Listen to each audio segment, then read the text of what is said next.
Hi hello ನಮಸ್ತೆ ಎಲ್ಲರಿಗೂ. ಇವತ್ತು ನಾನು ಒಂದು ಮೇಕಪ್ ವ್ಲಾಗ್ನ ಮಾಡ್ತಾಯಿದ್ದೀನಿ.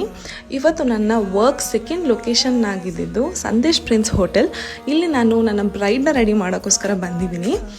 ಇವರು ನನ್ನ ಕೊಯಮತ್ತೂರಿಂದ ಥ್ರೂ ಇನ್ಸ್ಟಾಗ್ರಾಮ್ ನನ್ನ ಬುಕ್ ಮಾಡಿದರು.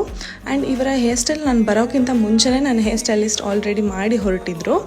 ಆ್ಯಂಡ್ ಅವರ ಸ್ಯಾರಿ ಪ್ಲೀಟಿಂಗ್ಸ್ ಬಗ್ಗೆ ಅಂತೂ ಅವರು ತುಂಬ ಪರ್ಟಿಕ್ಯುಲರ್ ಆಗಿದ್ದರು. ನಮಗೆ ಇದೇ ಥರ ಬೇಕಂತ ಅವ್ರು ಯಾವ ರೀತಿ ಎಕ್ಸ್ಪೆಕ್ಟ್ ಮಾಡಿದ್ರು ಅದೇ ರೀತಿ ಮಾಡಿಕೊಟ್ಟಿದ್ದೀವಿ. ಆ್ಯಂಡ್ ಮೇಕಪ್ ವಿಷಯಕ್ಕೆ ಬಂದರೆ ಅವರು ತುಂಬ ನ್ಯಾಚುರಲ್ ಮೇಕಪ್ ಬೇಕು ನನಗೆ ಆ್ಯಂಡ್ ಎಲಿಗೆಂಟ್ ಬ್ರೈಡಲ್ ಮೇಕಪ್ ಬೇಕಂತ ಹೇಳಿದರು. ಸೊ ಅದರಿಂದ ಅದೇ ರೀತಿ ಅವ್ರು ಯಾವ ಥರ ಎಕ್ಸ್ಪೆಕ್ಟ್ ಮಾಡ್ತಾರೆ ಆ ಥರ ಮಾಡಿಕೊಟ್ಟು ಅವ್ರು ಸ್ಯಾಟಿಸ್ಫೈಯಿಂಗ್ ಆದಮೇಲೆ ಅದೇ ಸಂದೇಶ್ ಪ್ರಿನ್ಸ್ ಹೋಟೆಲಲ್ಲಿ ಬ್ರೇಕ್ಫಾಸ್ಟ್ ಮುಗಿಸ್ಕೊಂಡು ನನ್ನ ಟೀಮ್ ಜೊತೆ ನಾನು ಹೊರಡ್ತಾ ಇದ್ವಿ. ನನ್ನ ಕ್ಲೈಂಟ್ ಆ್ಯಂಡ್ ಅವ್ರ ಫ್ಯಾಮಿಲಿ ತುಂಬ ಪ್ರೀತಿಯಿಂದ ಮದುವೆಗೆ ಬನ್ನಿ ಅಂತ ಇನ್ವೈಟ್ ಮಾಡ್ತಾಯಿದ್ರು. ಸೊ ವೈ ನಾಟ್ ಅಂತ ಹೇಳಿ ದ ಸೆರೆನಿಟಿ ಗ್ರೋವಲ್ಲಿ ಅವ್ರ ಮದುವೆ ಇತ್ತು. ಅಲ್ಲಿ ಹೋಗಿ ಅವ್ರಿಗೆ ಒಂದು ವಿಶ್ ಮಾಡಿ ಅಲ್ಲಿಂದ ಹೊರಟ್ವಿ.